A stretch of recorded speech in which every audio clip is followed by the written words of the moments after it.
Alors vous avez certainement entendu dire qu'un randonneur doit consommer autant de calories qu'il en dépense. Alors pour moi c'est totalement faux.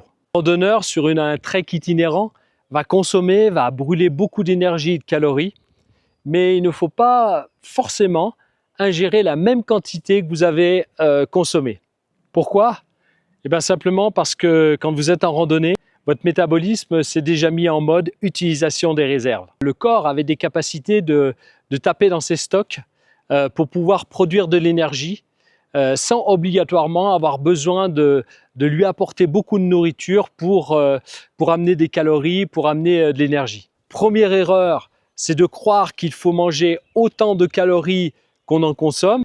Et la deuxième erreur, c'est de vouloir consommer des calories à tout prix et d'absorber des aliments avec des calories vides. Le premier principe, c'est que dans la journée, on a besoin d'essentiellement de glucides.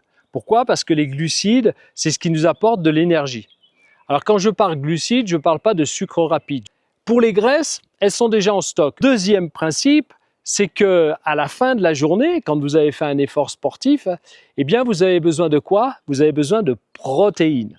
Vous récupérez et vous reconstruisez vos tissus, votre corps, vos cellules avec vos protéines. Et cela se fait uniquement le soir au repos quand vous dormez. Alors pourquoi ne pas consommer de protéines dans la journée? Parce que la protéine est un des aliments qui demande le plus d'énergie au corps pour être consommé. Ces protéines qui vous demandent beaucoup d'énergie au corps, eh bien ça va vous fatiguer et comme elles ne seront pas consommées ou peu consommées, eh bien elles vont être stockées en graisse.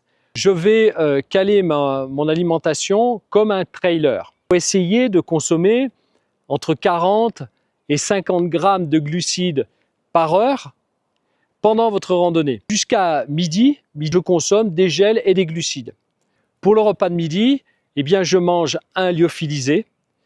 Tout est à base de glucides, donc c'est un lyophilisé à base de glucides, de sucre lent. Ensuite, avec ce lyophilisé, je vais manger une barre. Je vais également manger une purée salée. Et puis, dans l'après-midi, si vous avez une petite faim, eh bien là encore, vous remangez barre, purée ou gel, comme vous le souhaitez. Et le soir au bivouac, qu'est-ce que je vais manger? Avec moi, j'emmène des doses de maxi-protéines. C'est des protéines qui sont faites à base de végétaux. J'ajoute également du BCA. Ce sont des acides aminés pour aider mon corps à mieux récupérer la nuit. Privilégier la qualité des calories, ça c'est très important. Je souhaite que ces conseils vous soient utiles pendant vos randonnées.